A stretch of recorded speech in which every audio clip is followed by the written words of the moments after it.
السلام علیکم دوستانو. د نصیر خیره بنسټ کاري ټیم راغلی تورخم کې له 2 هفتو نه را په دې خوا دلته حضور لري چې د خپلو هیوادوالو خدمت کې هغه هیوادوال چې له پاکستان څخه دلته راسنیږي افغانستان ته راځي هغو دپاره موږ روزانه 2 زره نه تر 2.5 زره پورې پوخ خوراک تیاروو چې اوس دغه خوراک اماده ده. ساحې ته به موټر بارېږي او په دې دغه مرسته کې چې موږ سره چا کومک کړی موږ له هغو څخه ټول نه ډېره مننه کوو.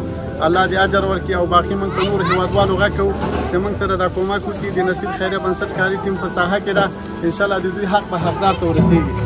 مننه.